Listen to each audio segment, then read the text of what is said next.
தினமலர் நேயர்களுக்கு வணக்கம். வணக்கம். அமைச்சரிடமே தெரியாமல் கட்டிங் வாங்கின அர்ச்சகர் கிட்டத்தட்ட 4000 ரூபாய் வாங்கிட்டாங்க திருச்செந்தூர்ல. அவர்கள் உடனே பூஜை செய்யக்கூடாது தடை விதிக்கப்பட்டிருக்கிறது. இதுபோல பல நடவடிக்கை திருச்செந்தூர் கோயில் நடைபெற்றிருக்கிறது. என்னன்னு பார்ப்போங்க. அமைச்சர் வன்னியரசு ஒரு கூட்டம் போட்டிருக்காரு. தாட்கோ கூட்டம் நடந்திருக்கு. அந்த கூட்டத்துல விடுதலை சிறுத்தைகள் கட்சிகள் இருக்கக்கூடிய முக்கிய பிரமுகர்கள் எல்லாம் போயிட்டு உட்காந்துருக்காங்க. என்னப்பா நீங்களாம் வந்திருக்கீங்க அப்படின்ற மாதிரி கேள்வி கேட்டா, நம்ம அண்ணன் தானே மினிஸ்டர் அப்படிலாம் சொல்லியிருக்காங்க. என்ன விவரம் அப்படிங்கிறத பார்க்கலாம்.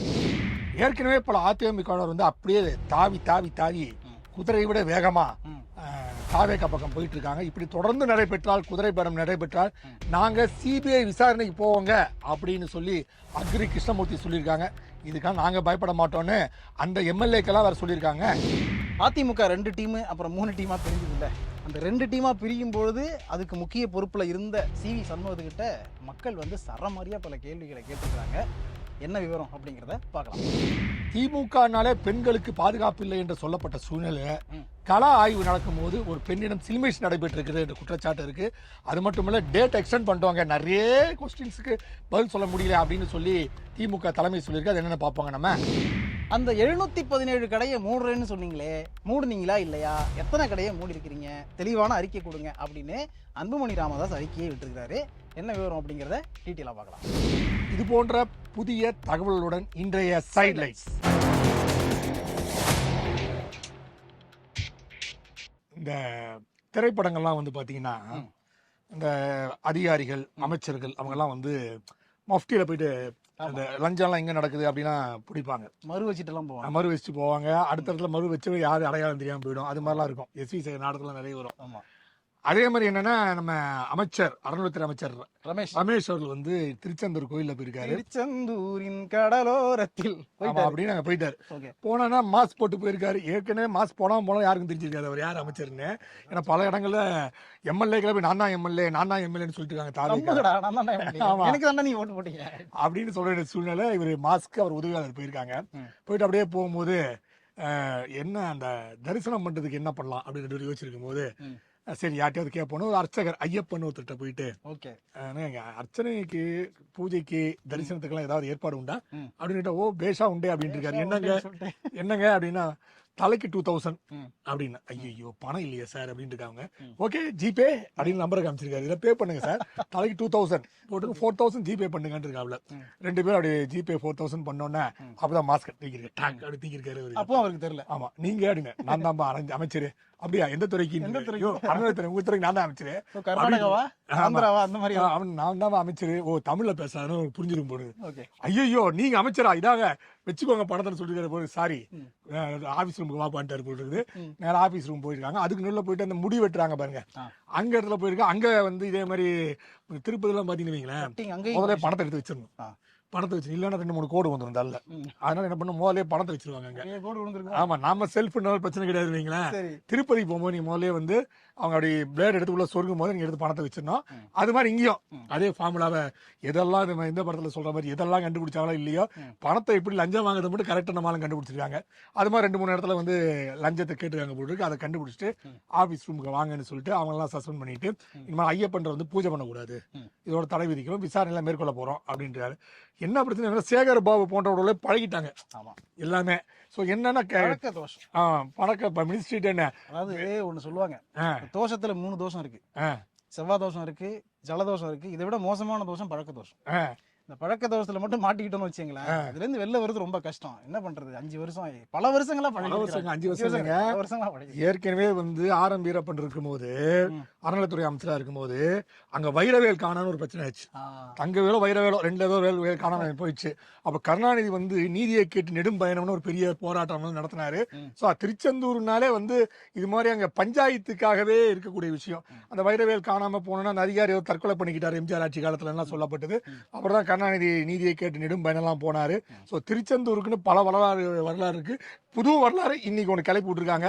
ஸோ இந்த வரலாறு இன்னும் திருச்செந்தூர்ல பேசப்படுமா, இல்ல நாளையிலிருந்து போற பக்தர்களுக்கு இந்த ஜிபே ஒர்க் அவுட் ஆகுமா? ஏன்னா வர்ற அந்த இருக்கிற அச்சர்கள் ஒருவேளை வர்றது அமைச்சரா இருக்குமா, எம்எல்ஏ இருக்குமா, இல்ல ஜோசப் விஜயவா இருக்குமா அப்படின்னு நினைச்சு பணம் வாங்காம பயத்துல இருந்தாங்கன்னா நல்லது. பக்தர்கள் இந்த மாதிரி பணத்தை கொடுத்து ஏமாற மாட்டாங்க. தெரிஞ்சவங்க மலேசியால இருந்து வந்திருந்தாங்க, திருச்செந்தூர் போகணும் நாங்க. சரி. போனாலே வந்து நல்லா பயங்கரமா கவனிப்பாங்க. கேட்டா 3000 ருபீஸ்பாங்க. ஏங்க அவரு நான்கு அண்ணாரைங்க அவரு, அவருக்கு வந்து ஒரு 1000 எக்ஸ்ட்ரா கொடுக்கலாம்ல அப்படின்னு லெவல்ல திருச்செந்தூர் கோயில் போக ஆரம்பிச்சிருச்சு. ஸோ திருச்செந்தூரில் பெரிய ஒரு விசேஷம் உண்டு. ஸோ அந்த விசேஷம் எல்லாம் முருகர் தன்னை தானே காத்துக்கொள்ள வேண்டிய சூழ்நிலை வந்து போச்சு. இப்போ முருகர் கொஞ்சம் வேலையை ஆரம்பிச்சிருக்காருன்னு நினைக்கிறேன். கண்டிப்பாக திருச்செந்தூர் பக்தர்களுக்கு ஒரு விடிவெள்ளியா இந்த ரமேஷ் இருப்பாரான்னு பார்ப்போங்க நம்ம. இப்போ 2-3 நாளைக்கு முன்னாடி தான் ரமேஷ் வந்து இந்த முறுக்குக்கு மேனுஃபேக்சரிங் டேட்டு கேட்டதுல வந்து ஒரு குழப்பம் வந்துச்சுன்னு சொல்லிட்டு பயங்கரமா வைரல் ஆச்சு. 14ஆம் தேதின்னு போட்டிருக்கேன். 14ஆம் தேதி தான் இந்த முறுக்கை வந்து நீங்க பொரிச்சு எடுத்தாங்க அப்படிங்கறது அங்க எப்படி நம்புறது அப்படின்னு கேட்டிருந்தாரு சொல்லிட்டு. ஆக்சுவலி நியாயமான கேள்விங்க. நியாயமான கேள்வி. நம்ம ஆளுங்க மீம்ஸ் ஆக்கி விட்டாங்க. மீம்ஸ் ஆக்கி விட்டாங்க. அவர் என்ன சொல்லியிருக்காருங்க, நம்ம நண்பர் ஒருத்தர் ஃபோன் பண்ணி என்னங்க இப்படி கேட்டிருக்கீங்க, அதுக்கு இல்லைங்க முறுக்கு வச்சிருக்காங்க. எல்லா பேப்பர்ல இப்போ பார்த்தீங்க கம்பெனி பிஸ்கட் கம்பெனிலாம் பார்த்தீங்கன்னா பிரிண்டடா இருக்கும். ஆனா இங்க நீங்க போய் பாத்தீங்கன்னா பேப்பர்ல எழுதி வச்சிருக்காங்களா அந்த டேட்டை. ஓகே. சோ எப்ப வேணா அந்த டேட்டை மாத்தி கிழிச்சு போட்டு திருப்பி புது பேப்பர் வச்சிடறாங்க அவங்க. அதுவும் திமுக கூட எல்லாம் சேர்ந்து அவங்க எல்லாம் ஊழல் பண்ண ஆரம்பிச்சிடறாங்க. அதனால பேப்பர்ல அதை எழுதி வச்சிருந்தாங்க. அதனால நான் கேட்டேன், இது வந்து அன்னைக்கு தான் தயாரிச்சாங்க உங்களுக்கு தெரியுமா, பேப்பர்ல எழுதி வச்சிருக்கீங்கன்னு கேட்டிருக்காரு. ஆனா திமுக கோஷ்டி என்ன பண்ணிச்சு, அது மீம்ஸ் ஆக்கி விட்டாங்க. அது தெரியாம பிஜேபி கோஷ்டி அது மீம்ஸ் ஆக்கி விட்டுச்சுங்க. ஓகே. இப்போ அதுல இருந்து இந்த ஒரு நடவடிக்கை அப்படிங்கிறது வந்து ரமேஷுக்கு நல்ல பேரை வாங்கி கொடுக்குமா அப்படிங்கிற மாதிரி ஒரு கேள்வியும் இருந்திருக்கு. ஏன்னா இது ரொம்ப வைரல் ஆயிட்டு இருக்கு. அமைச்சர்கிட்டயே அர்ச்சகர் வந்து கட்டிங் போட்டு நல்ல வேலை அர்ச்சகர் ஐயரா போயிட்டாருங்க. இல்லைன்னா கி வீரமணி வந்து ஒரு பெரிய அறிக்கை விட்டுருப்பாரு. ரமேஷ் அவர்கள் வந்து பார்ப்பனர், அவர் வந்து இங்க அர்ச்சகர் மீது நடவடிக்கை எடுத்து கண்டனத்துக்குன்னு சொல்லியிருப்பாரு வீரமணி. இவரும் ஐயரா போயிட்டனால அவரும் ஐயரா போயிட்டனால வீரமணிக்கு அறிக்கை விடுறதுக்கு இடம்லாம் போயிடுச்சு. ஏன்ப்பா இப்படிலாம் டஃப் கொடுக்குறீங்க வீரமணிக்கு? ஆமா. தமிழக அரசியல் வரலாற்றுல முதல் முறையா விடுதலை சிறுத்தைகள் கட்சியில இருந்து ஒரு அமைச்சர் அப்படின்னு சொல்ற மாதிரி வன்னியரசு அவர்கள் சமீபத்துல சமூக நீதி நலத்துறை அமைச்சரா பொறுப்பேற்றுக்கிட்டார். பேரை மாத்திட்டாங்க. ஆமா, பேரை மாத்திட்டாங்க. அப்படி பொறுப்பேற்ற பிறகு இந்த தாட்கோ கூட்டம் நடந்திருக்கு. ஆதி திராவிட நலத்துறையில் இருக்கக்கூடிய வீட்டு வசதி வாரிய அந்த கூட்டம் வந்து நடந்திருக்கு. அந்த கூட்டத்துல விடுதலை சிறுத்தைகள் கட்சியில் இருக்கக்கூடிய சில முக்கிய பிரமுகர்கள், சிந்தனை செல்வன், சிந்தனை சிற்பி, வேற என்னங்க ரவிக்குமார் இவங்க எல்லாம் வந்துட்டு அந்த மீட்டிங்ல போயிட்டு உட்காந்துருந்துருக்காங்க. ஏங்க இது கட்சி மீட்டிங் கிடையாதுங்க, இது அமைச்சர் சம்பந்தப்பட்ட துறை சம்பந்தப்பட்ட மீட்டிங் அப்படின்னு கேள்வி கேட்டதுக்கு நம்ம அண்ணன் தானங்க இருக்காரு மினிஸ்டர், இதுல வந்துட்டு நாங்க இல்லாம எப்படிங்க அப்படின்ற மாதிரி அவங்க திருப்பி கேள்வி எல்லாம் கேட்டுக்கிறாங்க. இல்ல இன்னொரு விஷயம் தான், அதோட விட்டாங்களே, ஏன் பின்னாடி சிஎம் விஜய் போட்டோ மாட்டீங்க, இங்க திருமாவளவன் போட்டோ மாட்டிருக்கலாமே. ஏன்னா இந்த அமைச்சர் இவர் தான் இந்த துறைக்கு இருக்காரு, இவரோட தலைவர் வந்து திருமாவளவன் தானே, திருமாவளவன் போட்டோ ஏன் மாட்டாம போயிட்டீங்க அப்படின்னு கேட்காம இருந்தாங்க. பெரிய விஷயம். அது இல்லாம போட்டோஸ் எல்லாம் எடுத்து போட்டுருக்காங்க, எல்லாம் ரவுண்டு போடு, ஏப்பா உனக்கு என்னப்பாங்க வேலை அப்படின்னு கேட்டா, ஏங்க இதுல என்னங்க பிரச்சனை, இதுதாங்க சமூக நீதி. எல்லா கூட்டத்திலும் எல்லாருமே கலந்துருக்குதான் சமூக நீதி. இதை நீங்க வந்து ஜாதி ரீதியா பாக்காதீங்க. அதிகாரி கூட்டத்திலையும் எங்களை போன்றவர் கலந்து கொள்ளணும், இதுதான் சமூக நீதி அப்படின்னு முன் வச்சிருக்காங்க. பார்த்தா போன வாரம் சென்னை மாநகராட்சி கூட்டம் நடைபெற்று இருக்குது. அங்க பக்கத்துல இருக்கிற ஒரு எம்எல்ஏ ஒரு 20 பேரோட வந்துட்டார் மாநகராட்சி கூட்டத்துக்கு. உள்ள வந்துட்டு நம்ம என்ன பண்றோம்னா, நிறைய நீ என்ன சொல்லிடுறேன்னா நான் சொல்றதை செய்ய அப்படின்னு இருக்காரு. அவன் ஆடி போட்டாங்க. ஐயோ இது வந்து மாநகராட்சி கூட்டங்க, கவுன்சிலர் மட்டும்தான் வரணும், நீங்க எம்எல்ஏ எங்க வேணா கலந்துக்கலாம், எம்எல்ஏ கீழே நம்ம கவுன்சிலர் வருது, அதுபடி கலந்துக்கலாம். சரி நீங்க என்ன இந்த 20 பேர் வருங்கால கவுன்சிலர் இப்போ ட்ரைனிங் எடுக்க வந்திருக்காங்க அப்படின்றாங்க. அது மாதிரி மாநகராட்சியில் ட்ரைனிங் கேம்ப்லாம் நடக்குது. இப்போ அவங்க வன்னியரசு எப்பவுமே வந்து சாஃப்டா தான் பதில் சொல்லுவார். ரொம்ப அதிரடியா அப்படி எல்லாம் பேசக்கூடிய ஆள் கிடையாது. இதுக்கு முன்னாடி எல்லாத்துலயுமே அப்படிதான் நம்ம பார்த்திருக்கோம். இப்போ இந்த அமைச்சரா பொறுப்பேற்றதுக்கு பிறகு அந்த மாதிரி தான் ரொம்ப சைலண்டா தான் அவர் மூவ் பண்ணிட்டு இருக்காரு. இந்த கோயம்புத்தூர் அந்த கோயம்புத்தூர் அந்த சிறுமி வழக்குல வந்து பிரச்சனையில இந்த போலீஸ் அதிகாரிகள் சிரிச்சாங்களே அப்படின்னு கேட்டதுக்கு அவங்க வேற ஏதோ விஷயத்துக்காக நார்மலா சிரிச்சிருக்காங்க, அதை போயிட்டு நீங்க வந்து பெருசுபடுத்துறீங்க அப்படின்னு அவர் சொல்லியிருந்தாரு. அடுத்த கட்டமா இப்ப பாத்தீங்கன்னா அவருடைய அந்த அமைச்சரவை கூட்டத்துல அமைச்சர் துறை சம்பந்தப்பட்ட கூட்டத்துக்கு வந்து கட்சியில இருக்காங்களா, அது இல்லாம நம்ம நண்பர்கள் விடுதலை சிறுத்தை 3-4 பேர் இருக்காங்க. வன்னியரசு நம்ம நண்பர் தான் வைங்க. ஏன்னா வந்து மக்கள் நல கூட்டணி அமைஞ்சிருக்க போது அவர் தம்பி தான் வந்து ஸ்ரீபெரும்புதூர் நின்னாரு. அப்ப நம்மள தான் தொடர்பு கொண்டு அடிக்கடி கேப்டன் வர சொல்றீங்களா, நம்ம பிரேமலதா மேடம் வர சொல்லுங்க, தம்பி கொஞ்சம் பிரச்சாரத்துக்கு யூஸ்ஃபுல்லா இருக்கும் அப்படிலாம் சொல்லுவாரு அவரு. இப்போ நம்ம தெரிஞ்ச நண்பர் விடுதலை சிறுத்தை நண்பர்லாம் வந்து வக்கீலா இருக்காங்க கோர்ட்ல. அவர் வந்து சொல்லுவாராம், ஏன்னா 2 மணிக்கு மேல நீதான் உங்களுக்கு கோர்ட் முடிஞ்சது இல்ல, எல்லாம் நம்ம ஆபீஸ் வந்து உட்காந்துருக்க செக்ரட்டரியேட்லன்றாராம். எல்லாம் போய் செக்ரட்டரியேட்ல உட்காந்துறாங்களாம். ஒரு 6 மணி அது கிளம்புறாங்க. என்ன தோழர் கிளம்புறீங்க, ஒரு 8 மணிக்கு நான் கிளம்பும்போது கிளம்பல அப்படின்னு சொல்லி கூட ஒரே கட்சிக்காரங்களா உட்கார வச்சிருக்காரா. எப்போ அது கட்சி ஆபீஸா இல்ல செக்ரட்டரியேட்டா இல்ல அமைச்சர் ஆபீஸான்னு யாருக்குமே குழப்பமா வந்திருக்காங்க அவ்வளவு பேருக்கும். ஆல்ரெடி வந்து அதிமுக எம்எல்ஏக்கெல்லாம் ராஜினாமா பண்ணிட்டு நேரா ஆதவ எங்க மீட் பண்ணிருக்காங்கன்னு பாத்தீங்கன்னா தலைமைச் செயலர். ஆமா, அதனால இது உண்மையிலேயே அதுக்கப்புறம் இசைக்கு சுப்பையா தான் ஐயோ தப்பு பண்ணிட்டாங்களோ அப்படின்னு பனையூர்ல போய் சேர்ந்தாரு. ஓகே. அதனால வந்து ஏற்கனவே அந்த மைண்ட் செட் வந்துருச்சு நிறைய பேருக்கு. இவங்க உண்மையிலேயே இது வந்து தலைமைச் செயலமாக தான் பார்க்குறாங்களா இல்லை தாவேக்காவுடைய கட்சி ஆஃபீஸாக தான் பார்க்குறாங்களா அப்படின்ற குழப்பம் வந்திருக்கு. கொஞ்ச நாள்ல கன்ஃபார்ம் பண்ணுவாங்க ஏதாவது ஒன்று. ஆமா, ஏற்கனவே வந்து டிடிவி தினகரன் சொல்லிட்டு இருக்காரு, நீங்க வந்து தேவையில்லாம இங்க இருக்கிற எம்எல்ஏ அதிமுக எம்எல்ஏங்கெல்லாம் அங்கே கூட்டு போயிட்டு இருக்கீங்க, நான் வந்து சிபிஐ விசாரணை மேற்கொள்ள வேண்டியிருக்கோம், இதெல்லாம் வந்து அப்ளை பண்ணுவோம் ஜாக்கிரதை அப்படின்னாரு. அவருக்கு மெயின் கோவமே அவங்க போனாங்க வந்தாங்கலாம் கிடையாதுங்க, அந்த காமராஜ் வச்சு ஒரு பார்ட்டி பாத்தீங்களா, காமராஜ் அவர் வந்து என்னென்னமோ பண்ணாரு, போய் கூட்டி இஸ்துக்குன்னு வந்தாரு. அதுக்கப்புறம் வந்து பார்த்தா சைன் போட்ட இதை பார்த்தா அது ஏஐங்க ஏஐனாருங்க. அதுக்கப்புறம் இல்லைங்க அப்படின்னு சொன்னாரா. அதுக்கப்புறம் அவர் வந்து சட்டசபையில வந்து சாஷ்டாங்கமா விஜய் அவர்கள் காலில் விழுந்தோன்னு அவருக்கு செம்ம கடுப்பாயிட்டாரு. என்னன்னா ஒவ்வொருத்தனா கூட்டு போய் நிற்கிறீங்கன்னு கோவத்தில் என்ன பண்ணிட்டாரு, நான் இது மாதிரி கூட்டு போய் நிற்கிறீங்க, இதெல்லாம் சிபிஐ விசாரணை தேவைப்படும் ஜாக்கிரதை அப்படின்னு இருக்காரு. அதே தான் அக்ரி கிருஷ்ணமூர்த்தி சொல்லியிருக்காரு. அவரும் சொல்லியிருக்காரு நீங்க சிபிஐ விசாரணை தேவைப்படும் பார்த்துக்கோங்க அப்படின்னு சொல்லியிருக்காரு. ஏற்கனவே பார்த்தீங்கன்னா இப்போ சிவி சண்முகம் எல்லாம் போறா அப்படின்னு பார்த்தா அவரு விராலிமலை விஜயபாஸ்கர் மட்டும் அப்படி ஸ்டக் ஆகி நின்று இருக்காங்க போல இருக்கு. மற்றவங்க எல்லாம் 4 பேரும் போயிட்டாங்க. இனிமேல போனா சட்டம் கிட்டம் பாயுமா என்ன ஆகும் என்னன்னு தெரியல. இந்த 4 பேருக்கு சொல்ற தொகை தான் தலை சுத்துது. 100 கோடின்றாங்க. 100 கோடி? ஆமா, அவங்க கேக்குறாங்க ஏங்க நாங்க ஜெயிச்சிட்டோம் வந்துட்டோம், சில்லற காசு 20 கோடின்னு கேள்விப்பட்டு. அது டீ சாப்பிட்ற செய்யுங்க. சோஃபா ஒவ்வொரு சோஃபா செட்ல எவ்வளவு போகுது என்னன்னு தெரியலையே உங்களுக்கு. சோஃபா கடையில ஒரே ஃபுல்லா இருக்கு, ஹவுஸ் ஃபுல்லா இருக்குது. யார் சோஃபா வாங்குறத கிடைக்க மாட்டீங்கன்னா சோஃபா அனுப்பி இப்ப அந்த சோஃபா செட்ல எல்லாம் போய் எவ்வளவு போற 100 கோடி. 100 கோடியா இருக்குங்க அப்படின்னா, சார் ஒன்னும் பெரிய பிரச்சனை இல்லைங்க, நாங்க நிக்கிறோம் உங்களுக்காக ரிசைன் பண்ணிட்டோம், நிக்கிறோம், திருப்பி ஜெயிப்போம் என்ன ஆகுது, தோத்து போயிட்டு என்ன ஆகுது, திருப்பி எம்எல்ஏ பதவி போயிடும் இல்ல. சோ அதுக்கெல்லாம் நீங்க 5 வருஷம் கான்ட்ராக்ட் மொத்தமா பேசி இவ்வளவு அமௌண்ட் மாசத்துக்குன்னு பிரிச்சு எங்களுக்கு கொடுத்துருங்க 100 கோடியா அப்படின்றாங்களா.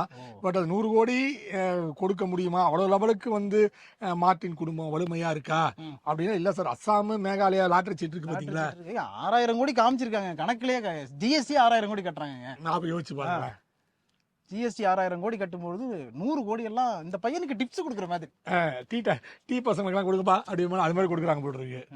இப்ப விராலிமலை தொகுதி எம்எல்ஏ விஜயபாஸ்கர் இருக்காரு. ஆமா, அவர் ஒரு பேட்டி கொடுத்துட்டு இருந்தாரு. அவர் என்ன சொல்றாரு, இந்த கட்சியில எனக்காக ஒர்க் பண்ணவங்க இருக்கிறாங்க, அதுக்கப்புறம் என்னுடைய தொகுதி மக்கள் 60,000 ஓட்டுக்கு மேல எனக்கு வித்தியாசத்துல வெற்றி பெற வச்சக்கூடிய அந்த மக்கள் இருக்காங்கல்ல, அந்த மக்கள் என்ன விரும்புறாங்களோ அதான் நான் செய்வேன் அப்படின்றாரு. கொரோனா டைம்ல எல்லாம் உண்மையிலேயே ரொம்ப நல்லா ஒர்க் பண்ண ஒரு அமைச்சரா இருந்தவர். இப்ப வந்து அடுத்த மூவ் இவரும் வந்துருவாரோ இந்த பக்கம்ன்ற மாதிரி ஒரு இது வந்துருவாரோன்ற மாதிரி தான் தெரியுது. ஏன்னா அவர் ஸ்ட்ராங்கா சொல்லல எந்த இடத்துல இல்லங்க அதிமுக தான் என்னுடைய இதுல இருந்து நான் வெளியே போக மாட்டேன். நேற்று பாத்தீங்கன்னா வெள்ளமண்டி போயிட்டாரு, அதுக்கப்புறம் வந்து முன்னாள் போலீஸ் அதிகாரி எம்எல்ஏ நடராஜன் போயிட்டாரு, எல்லாம் அந்த பக்கம் போயிட்டு இருக்காங்க. கேட்டா இவரு வேற சொல்றாரு, ஆதவர்ஜனா 90% பேர் எங்க தான் வந்துட்டு இருக்காங்க அப்படின்றாரு. 90% எப்படி வராங்கன்னா தெரிய மாட்டேங்குது. இந்த குதிரை பேரம்னு பேசிக்கிட்டு இருக்கோம்ல, ராஜேந்திர பாலாஜி சொல்லிருந்தாரு குதிரை பேரெல்லாம் கிடையாது, யானை பேரமே நடக்குது.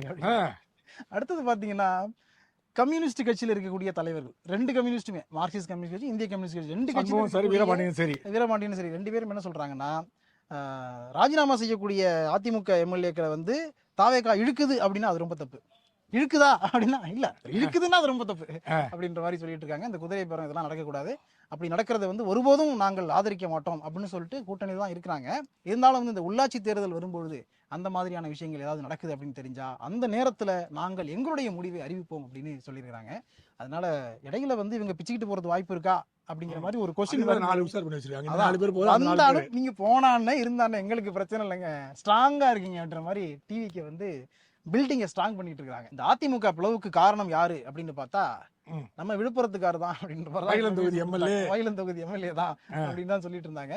சிவி சண்முகத்துடைய வீட்டுல தான் மீட்டிங் எல்லாம் நடந்துச்சு, இங்க மீட்டிங் இங்க நடந்துச்சு. கோயம்புத்தூர்ல இருந்து கிளம்பி இவர் வந்திருந்தாரு, எஸ்பி வேலுமணி வந்திருந்தாரு, மற்ற அமைச்சர்கள்லாம் எம்எல்ஏக்கள் எல்லாமே வந்திருந்தாங்க. இப்படி பிரச்சனை எல்லாம் போயிட்டு இருக்கும்பொழுது கடைசியில எங்களுக்குள்ள கருத்து வேறுபாடு தான், அண்ணன் எடப்பாடியார் தான் பொதுச் செயலாளர் அவர் தான்ற மாதிரி ஒரு முடிவுக்கு வந்து அதிமுகவில் பிளவு இல்லை அப்படின்னு இவங்க சொல்லிட்டாங்க.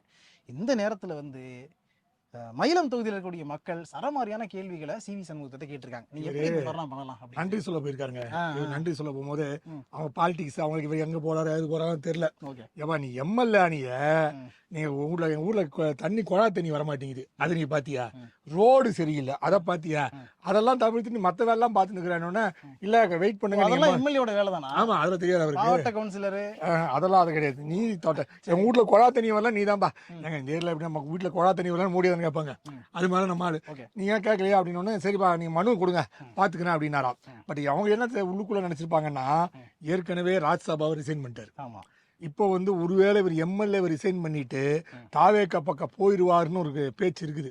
ஸோ ஒருவேளை இப்போ எம்எல்ஏ ஆக்கிட்டோம் நம்ம கஷ்டப்பட்டு, திடீர்னு தாவேக்கா பக்கம் போயிட்டாருன்னு வைங்க, அவர் திருப்பி நம்ம ஓட்டு கேட்பாரு.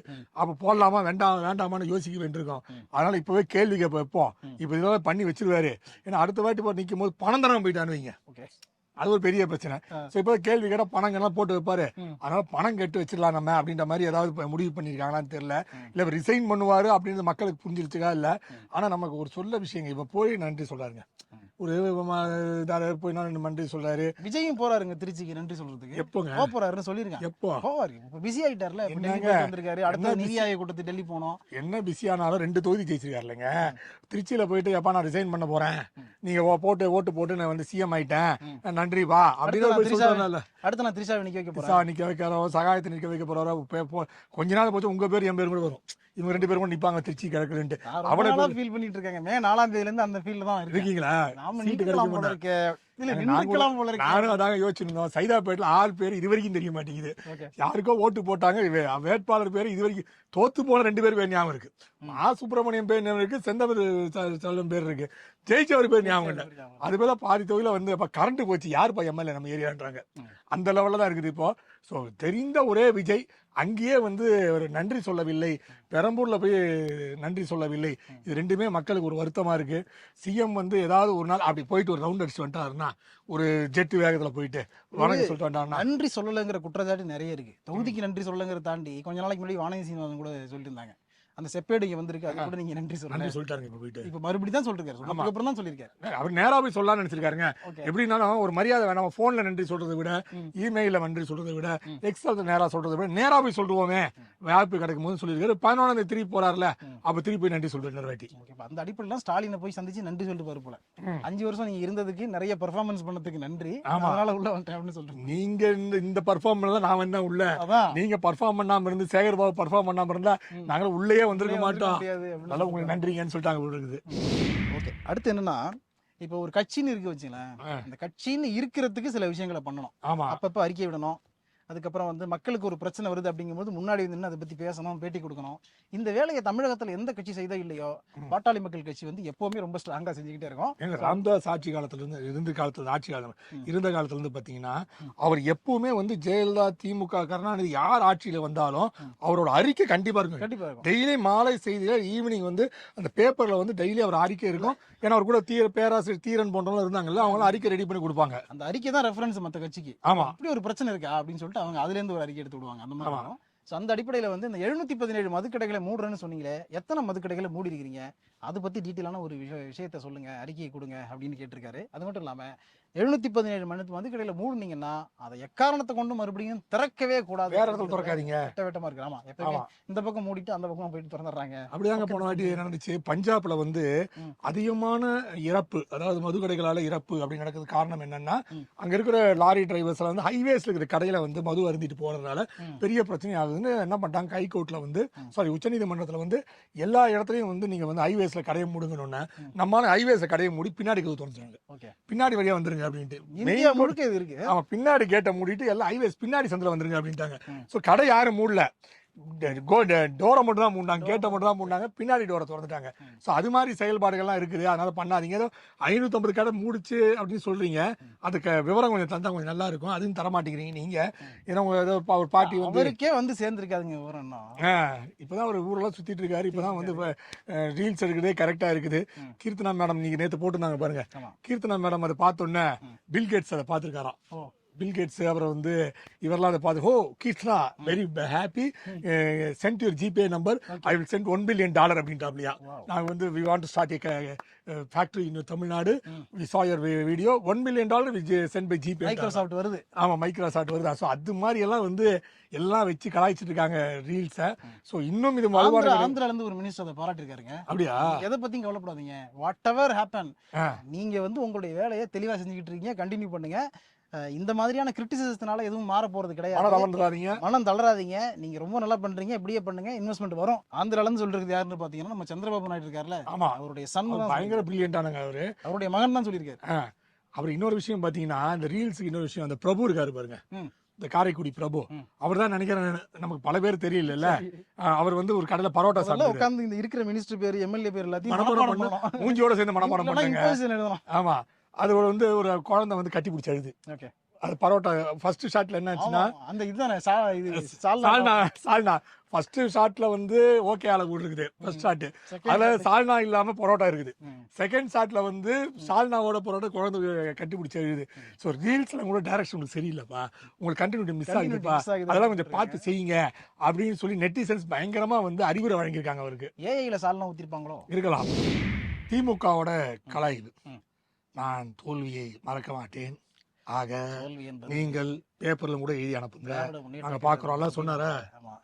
இதுவரை 4,60,000 பேர் வந்து இவரோட அந்த வீடியோ அந்த கோரிக்கை ஏற்று வெப்சைட்ல அனுப்பியிருக்காங்களா, அனுப்பிச்சிருக்காங்க. 4,60,000 பேர் படிக்கிறதுக்கே பாதி வருஷம் போயிடும் போட்டுருக்கு. ஆனா பாத்தீங்கன்னா மதுரை, சிவகங்கை போன்ற பகுதியில் பாத்தீங்கன்னா அங்க வந்து முன்னாள் அமைச்சரோட மகன்லாம் வராராம், எல்லாம் வந்து ஒரே கபால்கரம் சண்டையா போயிட்டு இருக்காங்க. நீ முன்னாள் தப்புப்பா, நீ சரியா வேலை செய்யல, நீ சரியா வேலை செய்ய, நீ வாங்கின பணத்தை கட்டிங் போட்ட, நீ பொதுமக்களுக்கு பணம் தரல, இது மாதிரி ஒரே பிரச்சனையா ஓடிட்டு இருக்காங்க. இந்த பிரச்சனைக்கும் மத்தியில அந்த எரிமலைக்கு நடுவுல ஒருத்தர் குஜால் வேலை பார்த்திருக்காரு. வழக்கமா திமுக கூட்டம்னா பெண்கள் வந்து பெண்கள் வருவாங்க. ஒண்ணு அங்க இருக்கக்கூடிய திராவிட மாடல் அந்த சீடர்கள்லாம் வந்து ஏதாவது ஒரு வேலை செஞ்சிருவாங்க. அது மாதிரி ஏதோ சிமிசனை பண்ணிட்டாங்களாம் அங்க பெண்கள் மத்தியில. அது பெரிய புகாரா போயிட்டு இருக்கு. அதே மாதிரி பாத்தீங்கன்னா சிட்ரஸ் எல்லாத்தையும் கூப்பிட்டு பேசுங்க, ஒரு 10 ரூம்ல ஒரு 5 பேர் இருந்துச்சு. அப்புறம் வேற என்ன, எல்லாம் முடிஞ்சுதான், கிளம்பிட்டாராம். நம்ம கலை முடிஞ்சது, கிளம்பு. என்ன கலையாய்வு, என்னப்பா கலை ஆய்வுனா என்னெல்லாம் பிரச்சனை சொல்ல எல்லாம் கரெக்டா இருக்கு, எங்களுக்கு தெரியும், கிளம்பு அப்படின்ட்டாராம். அதே மாதிரி பல்வேறு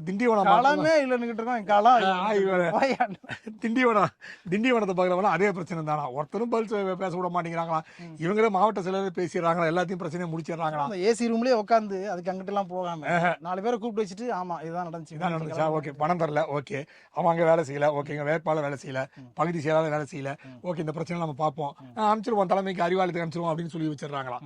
ஸோ இவ்வளவு பயங்கரமான களவாய்வு பண்றதுனால சார் ரொம்ப டயர்டா இருக்கு, களவாய்வு பண்ணி கொஞ்சம் டேட் எக்ஸ்டெண்ட் பண்ணுங்க அப்படின்னு. சரிப்பா 5ஆம் தேதி வச்சிருந்தோம், ஜூன் 10ஆம் தேதி மாத்தி இப்போ எக்ஸ்டெண்ட் பண்ணிப்போம், ஏன்னா களவாய்வு வந்து டார்ச்சர் தாங்க முடியல, அவ்வளவு களவாய்வு டைம் இருக்கு, அடுத்த 5 வருஷம் டைம் இருக்கு, எவ்வளவு நாள் களவாய்வு பண்ணலாம் இல்லைங்க. அதுக்குள்ள மாவட்ட செயலாளர் தூக்கணும், இளைஞரணி தலைவர்கள் தூக்கணும், இளைஞர் நிர்வாகிகளை கொண்டு வரணும், கனிமொழி டீமை கொண்டு வரணும். அது மட்டும் இல்ல ஏற்கனவே அழகிரி பொண்ணு வேற அங்க போய் தாவேக்கால சேர்ந்துட்டாங்க, அந்த மதுரை டீமை செட் பண்ணணும். ஸோ இவ்வளவு பிரச்சனை, மாப்பிள்ளையை திருப்பி உள்ள கொண்டு வந்து பெண் அமைப்பு சரி பண்ணணும், இவ்வளவு பிரச்சனை இருக்குதே. அதனால எவ்வளவு சீக்கிரம் நம்ம பண்றோமோ இவ்வளவு பிரச்சனை. ஏங்க ஜென்சி மீட்டிங்னு ஒன்று போட்டாங்களாங்க, அதுல வந்து 50 பேர் தான் வருவான்னு எதிர்பார்த்தா 1 லட்சம் பேர் வந்துட்டாங்களாம். என்னங்க 1 லட்சம் பேர்னா உடனே அண்ணா டவர்ல கொண்டு போகலாம்னு நினைச்சாங்களாம். அங்க 1 லட்சம் பேர் கூடனா பெரிய பிரச்சனை. எங்க அந்த 1 லட்சம் ஜென்சி ஸ்டூடெண்ட்ஸையும் ஜென்சி தீவுக்காக எங்க கொண்டு வருதுன்னு ஒரே குழப்பத்தில் இருக்காங்களாம். அநேகமா அவங்க கொண்டு போகணும்னா எங்க போனாங்கன்னா ராஜஸ்தான் பாலைவனத்துல கொண்டு மீட்டிங் போட்டு போட்டுருக்கு. அங்கதான் 1 லட்சம் பேர் கூட்டல அவங்க, இல்லைன்னா பீச்ல விட மாட்டாங்க, பிரச்சனை தான் உங்களுக்கு. அதனால தயவு செஞ்சு நீங்க என்ன பண்ணுங்க, ஏதாவது பெரிய கிரவுண்ட் எடுத்து, கிரவுண்ட் கூட பெரிய மைதானம் தீபத்துல நடத்தலாங்க, 1 லட்சம் பேர் கூட்டலாம். ஆமா, இந்த ஏப்ரல் மாசத்தோட இந்த பொருட்காட்சி முடிஞ்சிடும், அதனால அது ஏப்ரல் மே எல்லாம் முடிஞ்சிருக்க நேரத்துக்கு முடிஞ்சிருக்கும். அதனால நீங்க தீபத்துல வந்து கேட்டுட்டு அந்த 1 லட்சம் ஜென்சி இருக்காங்க பாருங்க, நடக்க முடியாம இருப்பாங்க 60 வயசு மேல, அவங்க எல்லாம் கூப்பிட்டு நீங்க மீட்டிங் நடத்தினா நல்லா இருக்கும்னு நினைக்கிறேன் நாங்க. 60 வயசுக்கு மேலதான் திமுக இருக்காங்க ஜென்சி அங்கதான். ஆமா, இளைஞரணினாலே 50 வயசுக்கு மேலதான். ஆமா, இப்ப ஜென்சினா 60 வயசு. ஏங்க துரைமுருகன் மாணவரணியில் இருக்கும்போது 60 வயசு தான் இருந்தார். துரைமுருகன் மாணவரணியில அவ்வளவு இளைஞர்கள் தான் இருந்தாங்க. 90ஸ்ல நிறைய படம் வரல, முரளி படத்தை எல்லாம் பாத்தீங்கன்னா முரளியோட காலேஜ் ஸ்டூடெண்ட் சின்னி சேர்ந்திருப்பாரு. அதுக்கப்புறம் பாத்தீங்கன்னா இப்ப ரமேஷ் கண்ணா இருப்பாரு. ஆமா, அந்த மாதிரி ஒரு வாட்டிங்க சினிமா தொழிலாளர்கள்லாம் வந்து கருணாநிதி வந்து இந்த சினிமா தொழிலாளர்லாம் சந்திக்கிற குச்சி ஆயிடுவார்ல, அவர் சிஎம்மா இருக்கும்போது பாச தலைவருக்கு பாராட்டு விழா நடக்கல. ரைட் ஒரு வாட்டி வந்து சினிமா தொழிலாளர்கள்லாம் வந்து அந்த ஒரு ஊர்வலமா போய் அவரை சந்திச்சு, கருணாநிதியை சந்திச்சு, இது மாதிரி மனுக்கெல்லாம் கொடுக்க போகும்போது வெளியே வெயிட்டிங்ல இருக்கும்போது நாசர் சத்யராஜ்லாம் உட்காந்துருந்தாங்களாம். அப்ப சத்யராஜ் சொன்னாப்லையா, நம்ம எப்படியாவது தலைவர்கிட்ட பேசி இந்த முரளியை காலேஜ்ல இருந்து பாஸ் பண்ணி வச்சு எப்படியே வேலை வாங்கி கொடுத்து அனுப்பிடணும்பா, ரொம்ப நேரம் அவர் காலேஜ்லயே படிச்சுட்டு இருக்காருப்பாங்க, அதனால தலைவர்கிட்ட பேசுவோம்பான்னு சொல்றாரு. அவ்வளவு நகைச்சுவான விஷயமா தான் நீங்க சொல்ற விஷயம்லாம் இருந்துச்சு. திமுக அதே மாதிரி தான் இருக்கும். இது போன்ற பல்வேறு புதிய தகவலுடன் உங்கள் சைட்லைன்ஸ். நன்றி.